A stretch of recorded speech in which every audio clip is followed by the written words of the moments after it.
হামজাদ, কি হয়েছে? হামজাদ বাড়ি নাই? হামজাদ কই? তুমি ওরা বলো যে না খালা, আমি ওর খালা হই। আমি কি ব্যাপার হবে খেলা? তুমি এই সময়? আমি তোমার কাছে একটা দরকারে আইছি। ওর নাম আয়াত।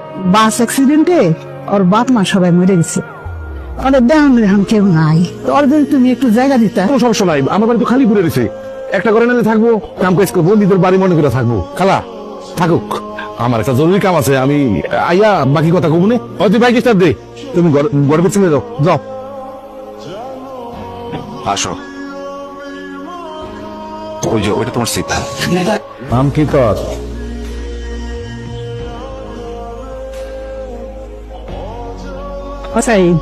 হাত কইরে কি দেখতেছিস?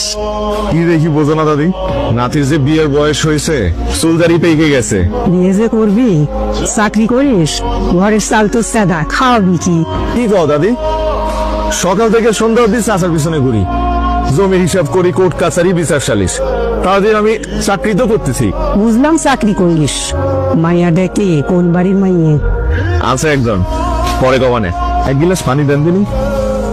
আপনার মতো সুন্দরী মেয়ে আমি জীবনে দেখিনি। যদি খুশি মনে এক গিলাস পানি দিতেন, সেটা খেয়ে মরে গেলেও কোনো আফসোস ছিল না। ফেলাই দিবেন কেন? লাগে পানি না খেয়ে মরে যাব, কিন্তু মন থেকে না দিলে পানি খাবো না। আমি কখনো আপনার মন খারাপ করার সুযোগ দিব না। সবাই এটাই বলে, কিন্তু পরে সবাই ভুলে যায়। সবাই আমার লোকে মিলায়েন না, আমি ওয়াদা রাখা লোক। কি কথা? সবসময় আপনার মন ভালো রাখার ওয়াদা।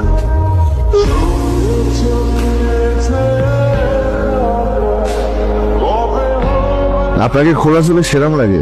আমি কি আসলে এরকম প্রশংসা পাতি পারি?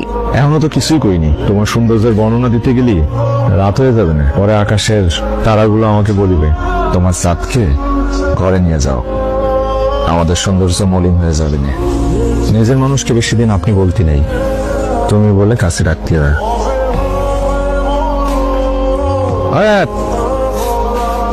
এদিকে আয়।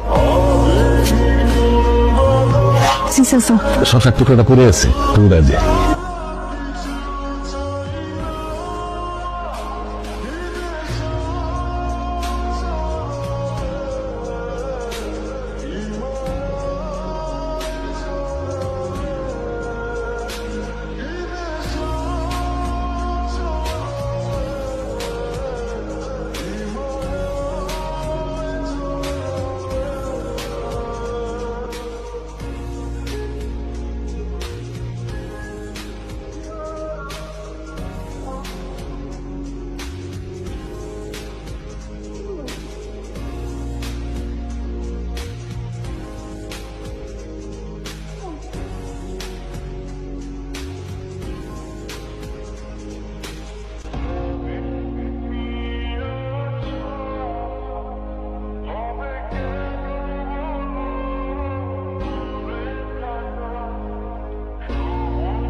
আসসালামু আলাইকুম স্যার।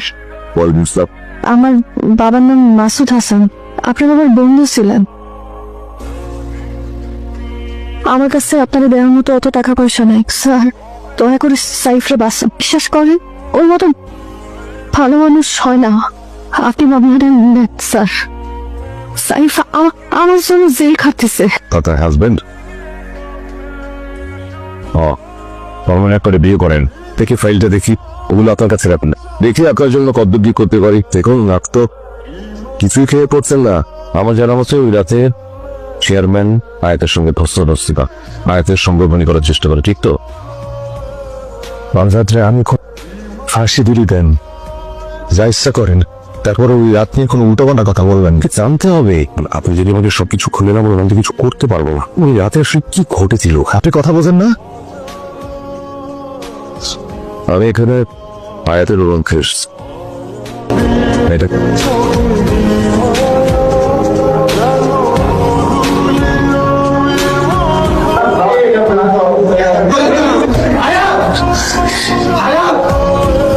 কতদিন পর তোমার দেখলাম, ভালো লাগতেছে। আমার একটা কথা বলবো না? তুমি বললি স্যার আমি রাখি নাই, এমন কোনোদিনও হয়েছে? ভুলে যাও, নতুন করে জীবন শুরু করো। তুমি আমার এই সিন না। দুদিন পর ফাঁসি দেবে আমায়, রোজ রোজ আমার কথা মনে করে কষ্ট পাওয়ার চাইতে নতুন একটা জীবন শুরু করো ভালো। তুমি কি বুঝো না আমি তোমার পাগলের মতো ভালোবাসি। আমার সবটুকু দেওয়া হইলো আমি তোমার এখান থেকে বাইক,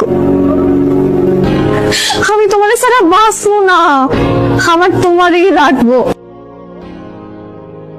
আমি কোনোভাবেই আপনাকে আর সাহায্য করতে পারবো না, কারণ আপনি যে স্বীকারোক্তি দিয়েছেন তাতে আপনার ফাঁসি হয়েই যাবে। স্যার